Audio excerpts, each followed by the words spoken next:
Hey everyone, and welcome. So today we're going to learn some of our very first and most useful Arabic words, and we're going to do it in a really fun way by following two friends on a walk through a park as they play a simple game of description.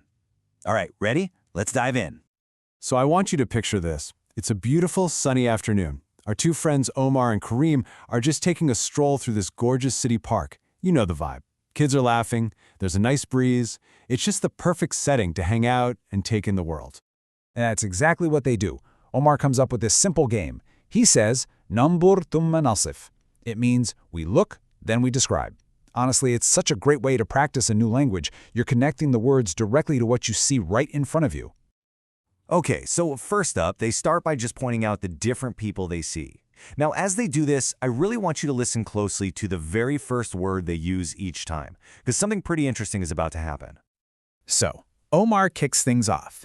He spots an older man sitting on a bench, just peacefully reading his newspaper. And he points and says, Hadha rajulun. Now pay attention to that first word, hadha. It just means this. Pretty simple, right? Hadha rajulun. This is a man. Now it's Kareem's turn. He glances over at the playground and sees a little kid having a great time on the swings. So Kareem points and says, Hadha waladun. This is a boy. And there it is again, hadha. So for a man, rajulun, and for a boy, waladun, we're using hadha. The pattern seems pretty clear. Or is it? Because then Kareem spots someone else. A woman is walking past, pushing a stroller. And right here, this is where our little language mystery begins. He says, Hadihi imra'atun. Whoa, wait a minute. Did you catch that? The word for this just changed. It's not hada anymore. It's hadihi. So there's obviously something different about the word for woman. Let's keep following them and see what else we find. All right, so they keep walking, and now they start describing the scenery. You know, the trees, animals, all the stuff that makes the park so nice. Kareem looks up at this big, tall tree with its leaves rustling in the wind. And he says, هذه شجرة طويلة. And look at that, he used هذه, the exact same word he used for the woman. So in Arabic, a tree is treated grammatically like a woman. How cool is that? And just then, Omar sees a little movement up in that same tree. Yep, it's a small cat making its way up the trunk. He laughs a little and points, saying, هذه كتة. Okay, so now we're definitely seeing a pattern. For a woman, a tree, and now a cat, the word for this is هذه. But the game's not over. Kareem spots a dog just having the time of its life, chasing a ball across the lawn. And he shouts, هذا كلب. And just like that, we're back to هذا, the same word they used for the man and the boy. So what on earth is the rule here? Let's pause the story for a sec and actually break this down. All right, it is time to unlock the secret. Because this isn't random at all, it's a super important rule in Arabic grammar. And trust me, once you see it, you'll see it everywhere.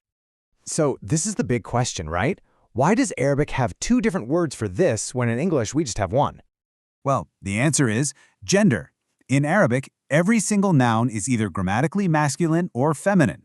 Hada is the word for this you use with all the masculine nouns, like rajul, man, walad, boy, and kalb, dog. And habihi is what you use for the feminine nouns, like imra'atun, woman, shajara, tree, and qitta, cat. So you're probably asking, okay, but how do I know if a noun is feminine? Well, here is the secret clue, the big giveaway. While there are some exceptions, an amazing rule of thumb is to look for this special letter at the end of the word, the ta marbuta. See it? That little circle with two dots on top? If a word ends in that letter, like shajara or kita, you can be pretty darn sure it's feminine, and you're going to use hadhihi. Okay, so you have the words and you have the secret clue for telling the gender apart. Now it's your turn to play Umar and Kareem's Look and Describe game. Here's a super simple and effective way to practice. First, just point at something, anything around you right now. Second, try to say hadha or hadihi with the noun. And finally, to really make it stick, try writing down a few examples. Just make a little note next to each one, masculine or feminine. And hey, if you want to take your practice to the next level, you can even use an AI tutor. You can literally just copy and paste this exact prompt. It is an awesome way to get instant feedback and really build up that vocabulary fast. You know, the reason this is so important is that it's not just some boring grammar exercise. In Arabic-speaking cultures, using these simple little descriptive sentences is a huge part of everyday conversation. It's how people share what they're seeing, what they're doing. It's how they build connections with each other.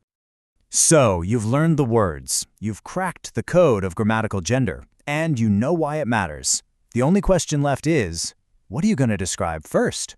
Go on, look around you right now, pick something, and give it a try. Thanks for joining me today.